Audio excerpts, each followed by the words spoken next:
everyone. Thank you so much for joining me on my YouTube channel, Hearing Hearts. My name is Reina.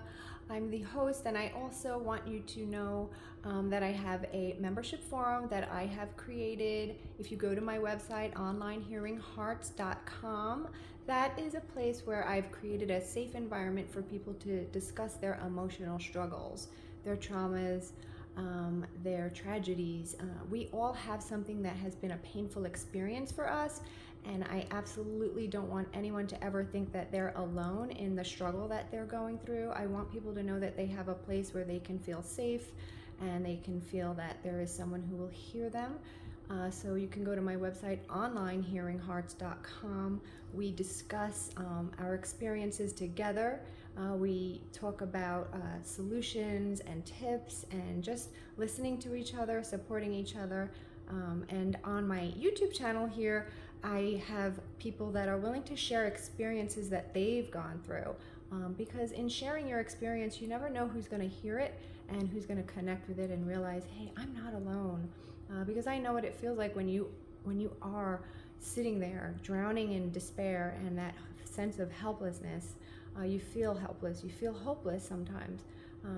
But I want to be there for you and take you to the other side and turn the page in that book that is your story. Today I have asked my friend Sean. He is going to share a little bit about an experience that he's gone through, and I really, really appreciate him being here. Let's hear what Sean has to say. Hi, Sean. Hello. Hi. All right, so we're sharing trauma. Everyone's been through trauma.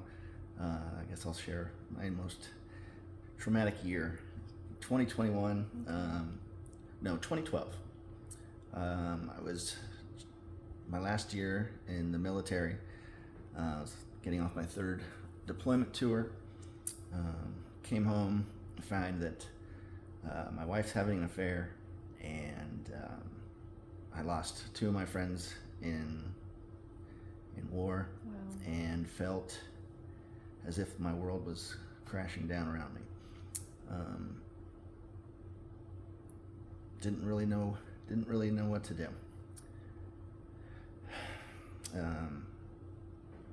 Only person I really had was my mom, and so I turned to my mom, and I would bounce things off of her. She was kind of my rock, my support person to talk to about when things were really hurting. Then later that year, she died. Oh. And I had no one. At least I felt like I had no one. Just felt completely alone. And like I lost my wife, I lost my friends. I was separated out of the military. I lost the only person I really talked to about my problems, and just felt isolated.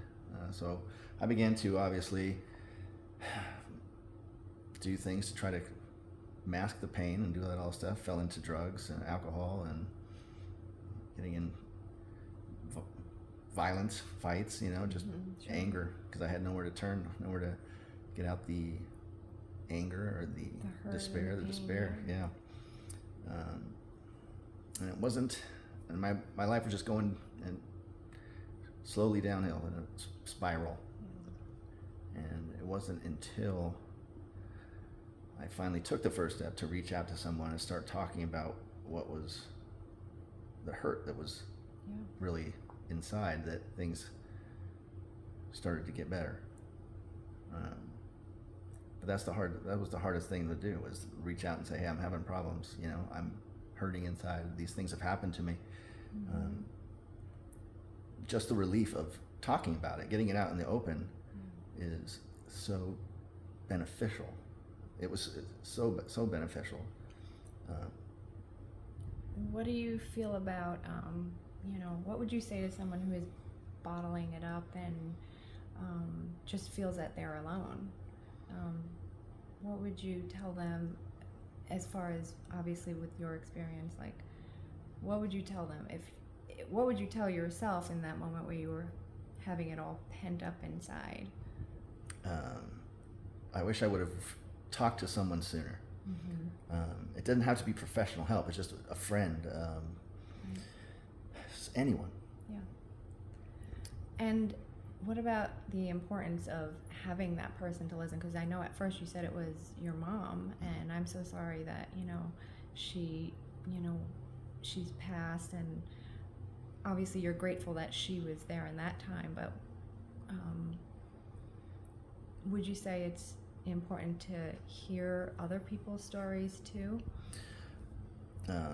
Well, absolutely. Everyone wants to know that they're not alone in their pain, because we've all been through it. You know, we've all experienced it, and it's nice to be in around other people who have had similar experiences, so that you know you're not the only one. Right. Well, he is very brave, and I appreciate his willingness to share, and it does mean a lot to me to have someone like Sean willing to share his story. It's not easy. It's not easy to talk about it, but we have all experienced some kind of tragedy or trauma, and what most people will say, if not all of them, is the importance of knowing that someone will listen to you, that someone hears your pain. And yes, we do wish we had found that sooner. So that is why I've created the membership forum, because I never want anyone to feel alone. I would think Sean now can honestly say that, hey, he wouldn't want to see anyone in a similar situation feel alone. It's so important to know that there is someone who's willing to listen to you. So again, go to my website, onlinehearinghearts.com. You can just find out more about what I do, and join us. If you choose to join the membership, you'll be able to join us on those video calls. Thank you again, Sean. I really appreciate you sharing. Thank you. We'll see you all next time. Bye.